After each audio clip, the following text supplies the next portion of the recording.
और जनाब, क्या चल रहा है?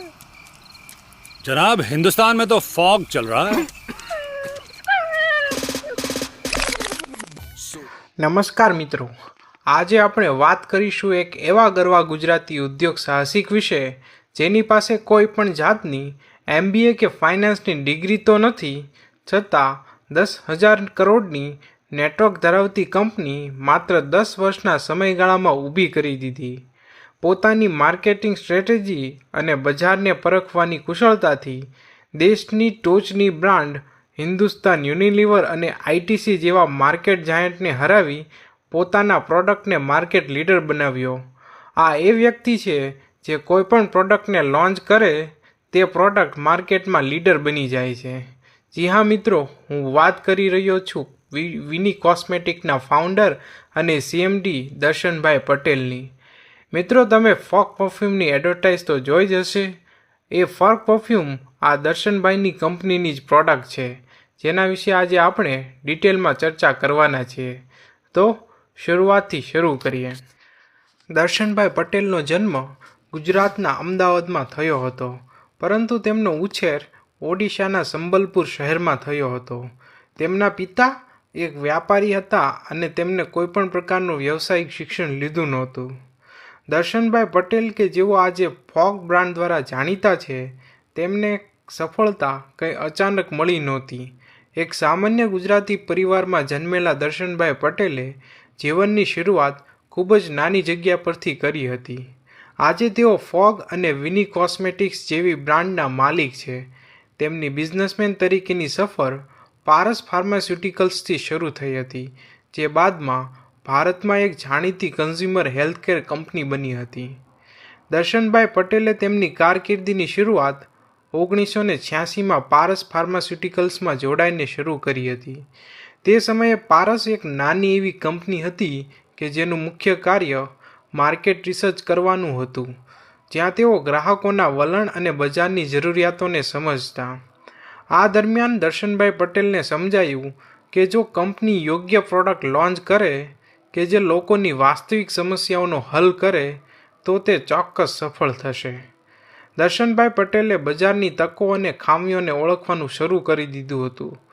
તે સમયે મોટાભાગના ભારતીયો પેઇન રિલીફ માટે ઘરેલું ઉપાય અને તેલનો ઉપયોગ કરતા હતા. દર્શનભાઈ પટેલે એક નવી પ્રોડક્ટ લાવવાનો વિચાર કર્યો. એક એવી પેઇન રિલીફ ક્રીમ શોધવાની શરૂઆત કરી કે જે ઝડપથી અસર કરે. દર્શનભાઈ પટેલની માર્કેટિંગ ટીમ સાથે મળીને તેમણે નવી મૂવ લોન્ચ કર્યું, જે ટૂંક જ સમયમાં દેશનું સૌથી વધુ વેચાતું પેઇન રિલીફ ક્રીમ બની ગયું. આ પછી તેમણે ક્રેગ ક્રીમ નામે એક એવી ક્રીમ વિકસાવી કે જે ખાસ કરીને એડિયો ફાટી જવાની સમસ્યાઓને ધ્યાન રાખીને બનાવવામાં આવી હતી.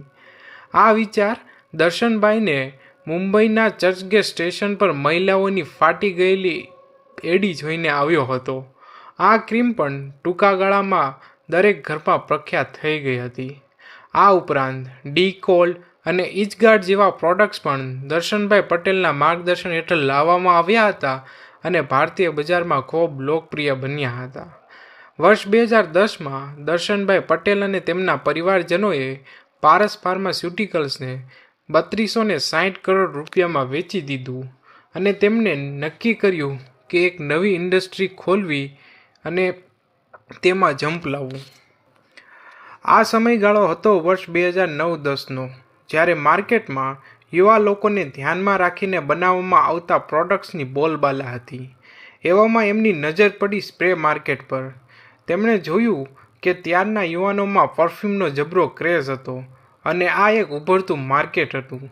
એટલે એમને નક્કી કરી લીધું કે આપણે આમાં ઝંપલાવવું છે. તે સમયે આ સેગમેન્ટની માર્કેટમાં લીડર કંપની હતી હિન્દુસ્તાન યુનિલિવર અને તેનો એક્સ નામની બ્રાન્ડનો પરફ્યુમ ખૂબ જ જાણીતો હતો. આ ઉપરાંત ITC કંપનીનો એંગેજ પરફ્યુમ પણ ખૂબ જ પ્રખ્યાત હતો. રેમન્ડ કંપનીનો પાર્ક એવન્યુ પણ તગડો માર્કેટ શેર ધરાવતો હતો. આટલી બધી કોમ્પિટિશન હોવા છતાં આ ગુજરાતી વિરલાએ જરાય પણ મૂંઝાયા વગર પોતાનું કામ શરૂ કરી દીધું. આમાં દર્શનભાઈએ તેમનો જૂનો અનુભવ કામે લગાડ્યો. તેમણે જોયું કે તે સમયના સ્પ્રેની કિંમત બહુ વધારે હતી અને માત્ર 10થી 15 દિવસમાં આ સ્પ્રે ખાલી થઈ જતા હતા. એટલે લોકોને શોખ તો હતો, પણ સ્પ્રેની કિંમત અને જલ્દી ખાલી થઈ જવાના કારણે લોકો ખરીદવાનું ટાળતા. બસ આ વાત દર્શનભાઈના હાથમાં પકડાઈ ગઈ અને તેમણે લોન્ચ કરી દીધો ફોર્ક પરફ્યુમ. તેમણે પોતાની એડવર્ટાઇઝમેન્ટમાં એવી ગેરંટી આપી કે આ સ્પ્રે 800 વખત છાંટી શકાય છે અને કિંમતમાં પણ અન્ય બ્રાન્ડ કરતાં સસ્તો છે. વધુમાં તેમણે ગેસ વગરના સ્પ્રે વેચવાનું શરૂ કર્યું, જેની ફ્રેગ્રન્સ પણ ખૂબ સારી હતી અને ચાલતો પણ લાંબા સમય સુધી હતો. બસ પછી તો શું હોય, દર્શનભાઈ માર્કેટિંગના તો બાદશાહ હતા જ. તેમણે મોટા મોટા સ્ટાર પાસે પ્રચાર કરવા કરતાં પ્રોડક્ટ પર વધારે ફોકસ કર્યું. તેમની કંપનીની ફેમસ ટેગલાઇન તો તમે જાણો જ છો, ફોગ જલ રહા હૈ. ફોગનું પૂરું નામ ફ્રેગ્રન્સ ઓફ ગુડ ગાઈઝ છે. આમ ગ્રાહકોને રિઝનેબલ ભાવમાં સારી ક્વોલિટીવાળા સ્પ્રે મળવા લાગ્યા અને દર્શનભાઈએ પોતાની માર્કેટની સમજ અને પકડથી આ માર્કેટમાં પોતાનો ડંકો વગાડી દીધો.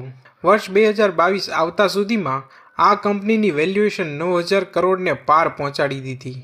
આ કમાલ છે એક ગુજરાતીની કે આ કંપની આજની તારીખમાં પણ સૌથી વધુ માર્કેટ શેર સાથે આ સેગમેન્ટની નંબર 1 કંપની છે અને મોટી મોટી મલ્ટીનેશનલ કંપનીને એકલા હાથે ટક્કર આપી રહી છે, જે માત્ર ને માત્ર દર્શનભાઈની કુશળતાથી જ શક્ય બની શકે છે.